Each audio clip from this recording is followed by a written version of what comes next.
we're going to talk through this poem together. So let's look at invention, arrangement, and elocution. Let's use those ideas to talk through this poem. Okay, so what do you think the poem is about?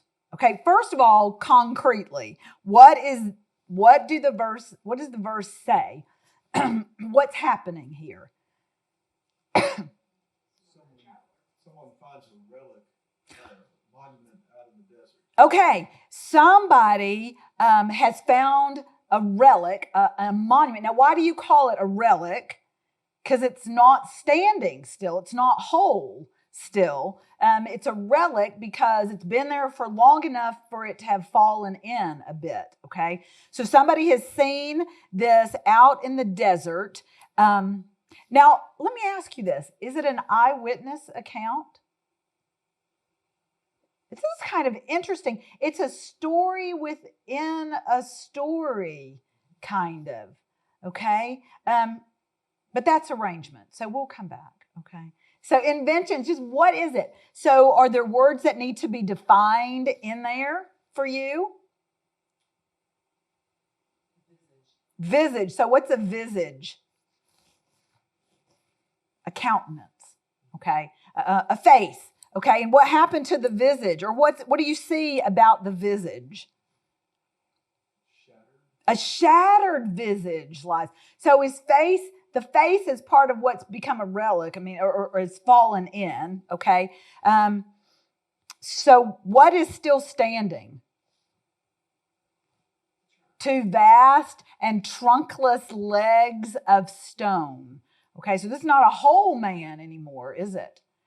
This is somebody who's fallen in. Two vast and trunkless legs of stone stand in the desert, and near them on the sand, half sunk, the shattered visage lies. Okay, so it's a faceless statue. But what do you see on the face? What's the face like? What's the face like? It has a sneer. A sneer of cold command. A wrinkled lip, a frown, okay? Stern countenance. It's a stern countenance, okay? So compare that to other statues that you've seen, all right? Have any of you seen the David in Italy, okay? That's not a stern countenance. It's youthful. It's youthful. So look, you could compare, if you want to have a conversation about this poem, you could compare other statues that you've seen, whole statues to broken statues. All right. The frown and wrinkled lip and sneer of cold command tell that its sculptor well those passions read which yet survive, stamped on these lifeless things. So the sculptor was who? The sculptor apparently knew the person that he was sculpting well enough to translate that person's feelings and attitudes onto his face, okay? There's a stern command. There is cold command and a sneer, all right? So can you tell, do you think that the sculptor liked the person he was sculpting? Maybe not. Do you think maybe they respected? Could you dislike someone and yet respect them? That might be a great conversation to have. What was the sculptor trying to convey about the person? Read on down. What do you think the sculpted one thought of himself? There's an inscription on the pedestal that tells just what Ozymandias thought of himself. What did he think? What does he call himself? King of kings, okay? Look on my works, ye mighty, and despair. Now, that would have a lot more meaning if his statue was whole, right? Oh, right. What are the works? We're not even sure. What you're presiding over works, and yet you're not really presiding because your face is in the sand. Okay. What does still exist? The a colossal wreck is still there, but what else is still there? The desert, the lone and level sands stretch far away. Okay. So here's some background. This poem was written by Shelley in the early 1800s, and it's reportedly about Pharaoh Ramses the 11th, who was one of the kings of Egypt, and he was famous. He was famous. I mean, even if you don't know about him, he was considered famous for his statesmanship, his architecture, his military leadership, his administrative capabilities, and get this, his building activity. Okay, so he was a big deal. He was a famous dude. He maybe, it maybe was not amiss for him to consider himself so great. All right. But what do you think Shelley is trying to say here? Works that seem so great today may not actually endure. Ooh, maybe the works that Ozymandias considered so great were not destined to endure. You know, maybe the things that we think are amazing will fall to the sands of time, may not endure as we thought. So let's look at the arrangement. I asked you before if you could see that it was a story within a story. Okay, so look, I met a traveler from an antique land who said, so this is a report given by somebody else to the poet. Why do you think he did that? What does that offer to us?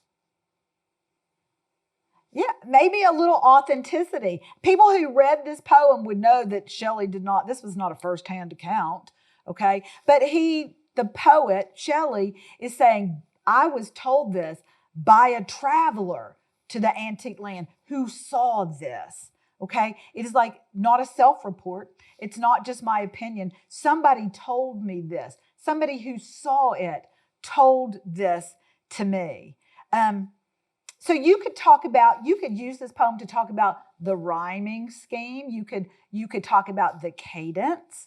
If you go home and have a conversation about this poem with your family tonight, there are all kinds of things that you could look at just within the arrangement of the poem. But think about the elocution. Think about the words. What words stand out to you in here? You guys already mentioned visage. Somebody said visage. What else? Despair. Yes, so despair comes out. That word sort of stands out. Shattered visage. Some of the descriptions really resonate with you. They evoke a feeling in you. Vast and trunkless legs. Colossal wreck. Larger than life. Yes, the hand that mocked them. Ooh, kind of gives you some insight into what the sculptor was perhaps thinking. The sculptor, I think, would know that Ozymandias was not going to live forever. And yet the sculptor may have had hope that his sculpture would endure forever. And to be fair, what is still out there in the desert? Some of that sculpture in Ozymandias has been largely, at least for us, forgotten. Okay? Think about the words that have some maybe meaning attached to them. Feelings and meaning. Think about, look, what does antique mean to you? Old, okay? And some of us value antique, so maybe you got the idea that this was something to be valued. Vast. To me, vast is not just huge. For me, vast has this connotation of emptiness. Like it is huge, but who cares? Because nobody's out there, okay? Trunkless, shattered visage, sneer, cold command. What I want you to see and think about, and maybe have a conversation about, is that the author picked these words particularly to evoke a feeling in you. Lifeless, despair, you mentioned, decay. So despair and decay are both in there. Colossal, bare, lone.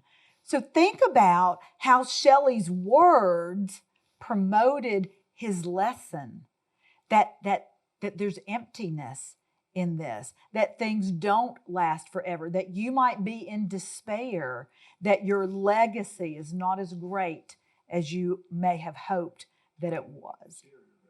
That time deteriorates, and that can be melancholy. That can be a sad realization for us to come to.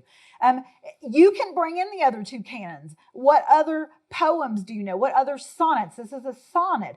What other sonnets do you know? What do you know about Egyptian history? Maybe you've studied more about Egyptian history. Maybe you know more about Ramses the 11th here. Okay, what do you know about Egyptian history? Where is this pharaoh in the annals of Egyptian history?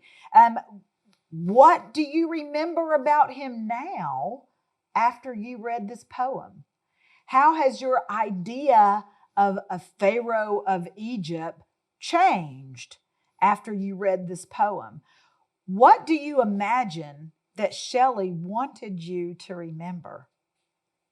In delivery, how do you imagine that you might deliver this poem for maximum effectiveness? After you decide what you believe to be Shelley's message, how will you moderate your voice or your cadence or your pace to make sure that your audience receives the message that you're trying to give them about this poem? All right. So let me ask you, was this a new way of reading a poem? Probably it's a deeper way than most of us have read poetry with our children in the past. But do you see there's a lot to dig into? And if you use these 5 canons as the structure to guide your discussion, you can cultivate some really rich conversations, even if you didn't know very much at all about this poet or this poem ahead of time. Can you imagine having this kind of conversation with your learners at home? I hope you can, because we want to be at home providing attention and nutrients to our children. We want you to help your garden grow. We want your home-centered education to flourish. We want you to cultivate conversations and model the learning process and use the tool. So think about, for just a second, think about poetic stage students.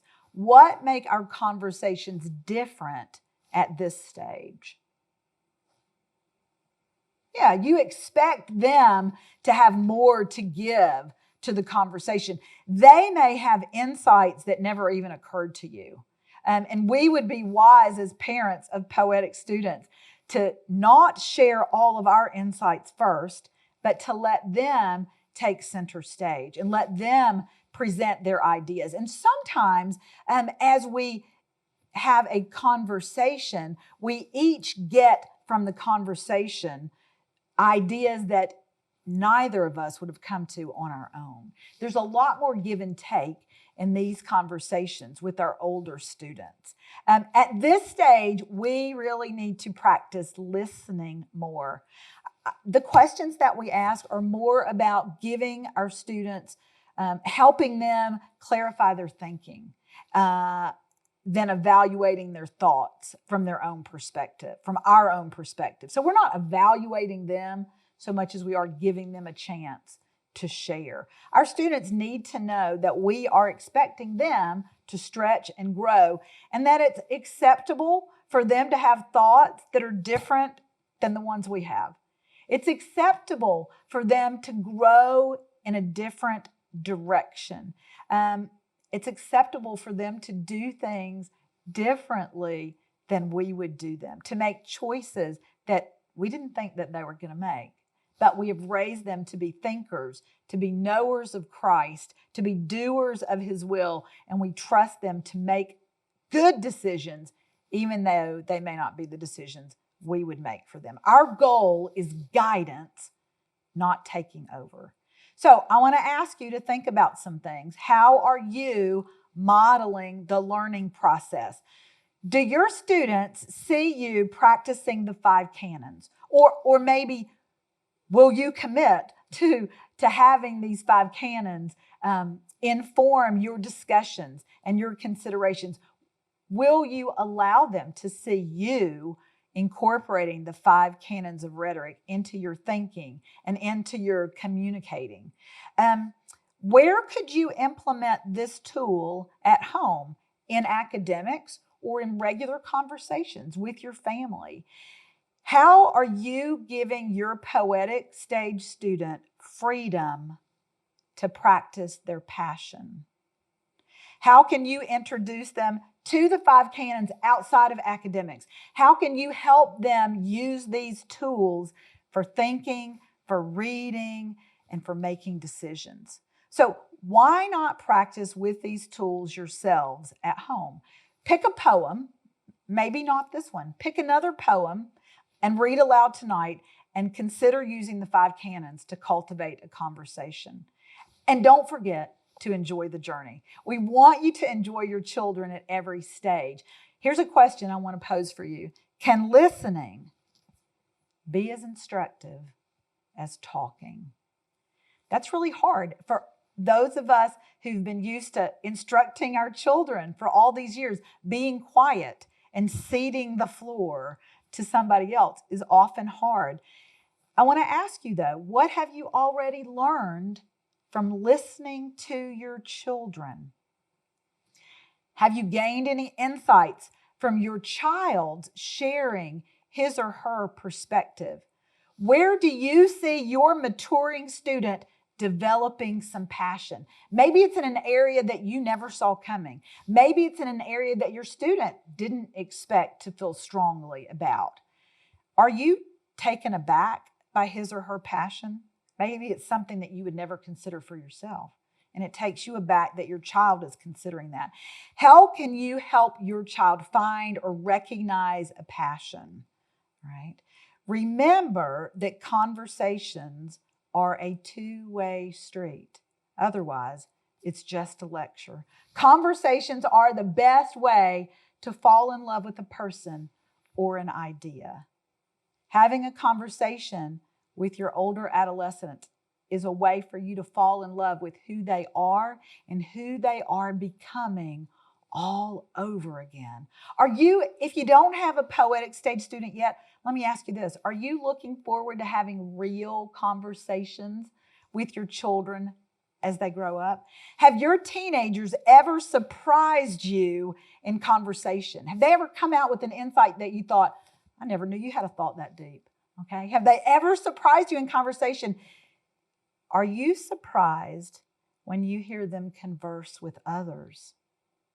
Now that can be very convicting if you realize that others are giving your student more opportunities to lead a conversation than you are.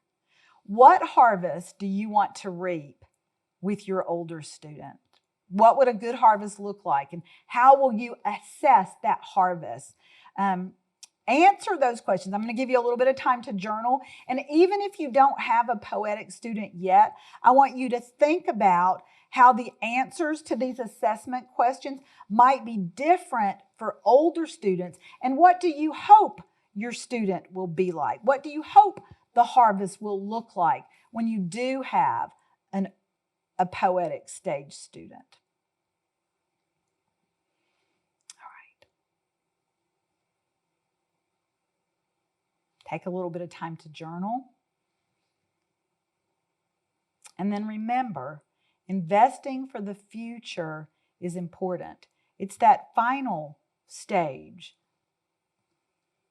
Keep learning. Ask new questions. Mentor others. Become a leader in your community. What do you want to learn this year? How are you going to practice listening? Are you ready to mentor somebody at something? How will you become a leader in this next year? Where do you go from here? Here's some ways that we can help, and here's some resources that might give you some great ideas about cultivating conversations at home.